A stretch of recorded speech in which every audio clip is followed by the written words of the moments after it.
Alors, quelle est la clé de la pensée invincible? La pensée invincible ne nous demande pas de nous en tenir uniquement à une perspective optimiste.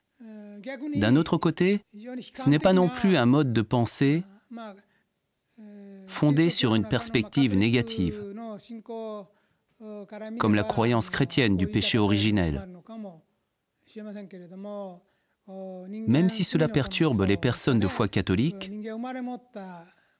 qui croient que les humains sont nés pécheurs,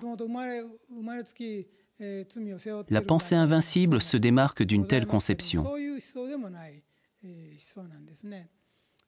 La pensée invincible s'appuie sur la notion que les humains sont essentiellement des âmes qui habitent le corps physique.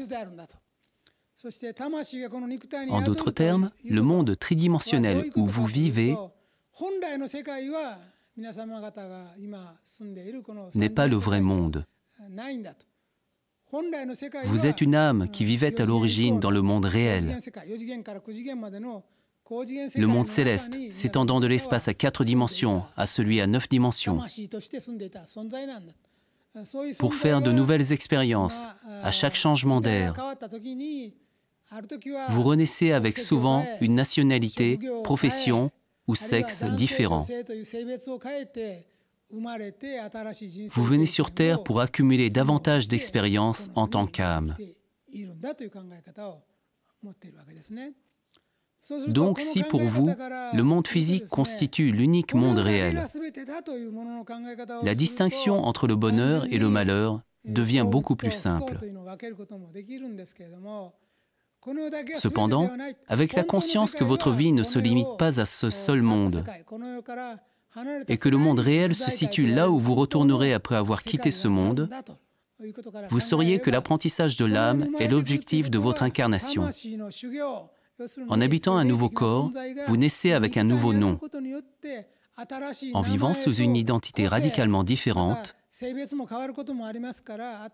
vous amassez de nouvelles expériences bénéficiant à la croissance de votre âme. Donc, ceci est le point de départ de votre existence. En acceptant l'idée que l'autre monde existe bel et bien, et que les gens y retournent après leur mort, alors vous pouvez percevoir le monde ici-bas comme une école de l'âme, où tout ce dont vous faites l'expérience a reçu l'autorisation d'exister dans un but éducatif. En raisonnant de la sorte, il devient alors impossible de tomber dans le piège des reproches aux parents ou aux employeurs pour les circonstances malheureuses où l'on se retrouve. L'économie connaît des hauts et des bas, la société des changements divers. Les gouvernements d'eux-mêmes. Le président peut faire des erreurs avec des conséquences désastreuses. L'économie peut se redresser si on tire le gros lot avec un président compétent. Il ne s'agit pas de nier l'incidence des circonstances extérieures.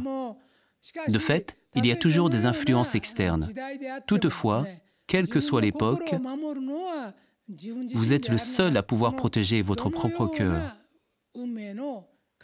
N'oubliez jamais qu'en dépit des turbulences de la rivière du destin, c'est vous qui êtes à la barre, actionnant le gouvernail de votre bateau. Vous pouvez faire des erreurs au travail.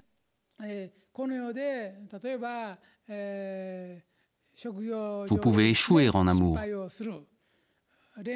Vous pouvez tomber malade, vous planter à un examen. Avec tout ce qui peut arriver, vous pouvez céder au désespoir, sombrer dans l'autodestruction et perdre foi en vous-même et dans les autres, ainsi que la moindre volonté, et sentir que seule l'obscurité vous guette à l'avenir. Malgré tout, vous devez vous accrocher farouchement à l'idée que vous êtes seul responsable de considérer votre vie de cette manière.